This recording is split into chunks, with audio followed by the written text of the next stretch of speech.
So excited to get the chance to talk to you about this show. I just finished watching season 1 the other night, and it is a blast. I'm already kind of clamoring for more because where they leave that with that cliffhanger, like I can't wait. I know it's an aggressive cliffhanger for the end of season 1.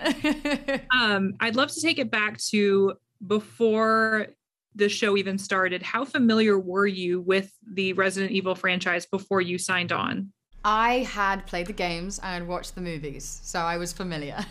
When did you officially learn who you'd be playing in the show? I'm wondering what the casting process was like. Did you audition for anybody else? Was there, a case of maybe being up for a couple different roles? Like, how did you finally end up playing Jade? So I sort of got the email straight away through for Jade, to be honest with you. It was under the guise of the title Venus Flytrap, and I was like, "Ooh, what's this? This is interesting." Read the script, and then about 2 pages in, you see the word umbrella, and I was like, Resident Evil. Now I know what's happening here. And I pretty much spoke with the producers, kind of got an idea of what they wanted to do with the character, with the show, with the arc, with the world of Resident Evil, because as a fan, I was so curious to see how they would evolve the history of that is the franchise. And then I essentially whacked a scene on tape of how I thought this character would approach this world. And then the rest is history. I don't think it's any exaggeration to say you kick ass on this show, like majorly, and it's so fun to watch.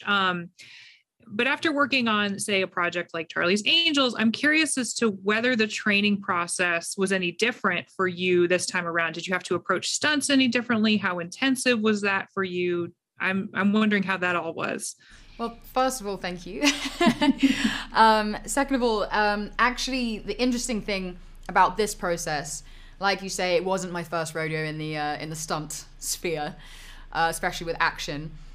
I had to unlearn a lot of the stuff that I'd been trained in, because a character such as the one in Charlie's Angels, she's a trained operative, very choreographed fight style, very regimented. But this with Jade, she is not a superhero. She's not a trained operative. So we wanted it to feel messy. We wanted it to feel dangerous. So we had to unlearn a lot of that sort of regimented fighting style. So we did a lot of jiu-jitsu, which is a lot of grappling. It's a lot of moment by moment decision making, which is exactly what we needed for the character, so that hopefully when you watch these sequences, you do feel very much on the edge of your seat, and it does look a little bit more disheveled than something that is very polished.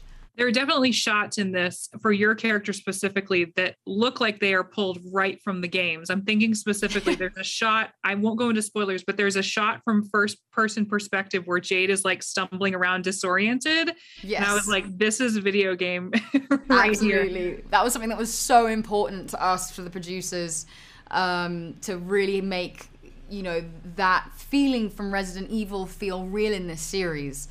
And that's something that even if you notice it, even if you don't, you still get that feeling. And I think that's something that you get definitely if you're a fan of the franchise. You're kind of in a, I would say, uniquely shared position on this show, because you're part of a group of actresses who are playing one of two versions of the same character, because as we find out in the show, it's set between past and present, with a difference of, I believe it's about 14 years between the two. Yes. I'm wondering how collaborative it was for you to getting to work with, the other actresses, and like, especially, Tamara playing the younger version. Like, was there anything you got to watch from her performance? Anything that you tried to kind of take from her to bring into your own? How collaborative of a process? So, I mean, this was an example of, two people being cast who really had a strong grasp of what we wanted to do with the character. We met for the first time on set in South Africa. So the chemistry that we had, even though we weren't working together, it was more the sort of just a seamless, streamlined, one of those sibilant words, take on Jade Wesker. And it was such a pleasure being able to watch Tamara on her timeline, which is a lot cleaner than mine, sort of make the decisions that she made as a younger Jade, which informed a lot of the decisions that she made in 2036. A lot of the traumas that happened to her in the past and how they carry on into the present.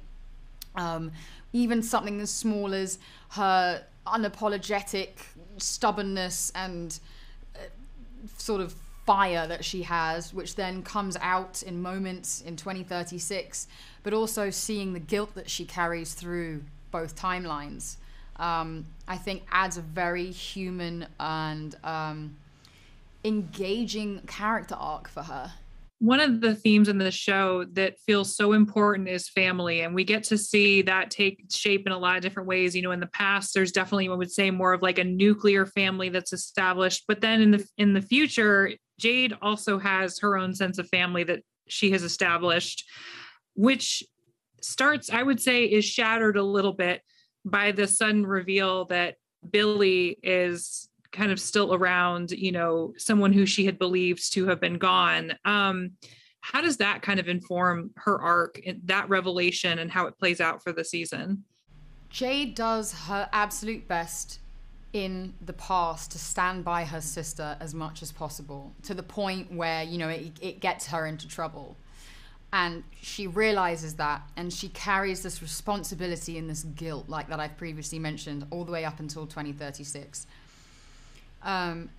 Obviously the traumatic events of the T-virus and Umbrella taking over happens in those 14 years in between, which lands her in 2036, where we're in this sort of survival mode way of human life. She has done her best to create her own family, to try and do everything in the best way that she can, but still, this is the interesting part about Jade, is that you love her and you kind of dislike her, because there's a lot of things that she does that are very questionable. She's out away from her family for 6 months, which is, you know, with her daughter who is going through her formative years, whereas she's also out there trying to solve the T-virus, figure out a cure for that, and learn more about the Zeros to try and make the world a better place for her daughter.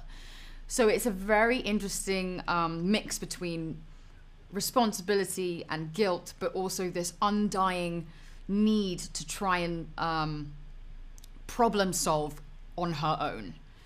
She has like an innate need to be independent and to fix things because she broke them so aggressively in the past. I personally cannot wait to see what happens. I mean, I'm crossing my fingers already for season 2, because I feel like we said before, the cliffhanger on this season, I have to know what happens, and I have a feeling plenty more fans. I mean, same. I know.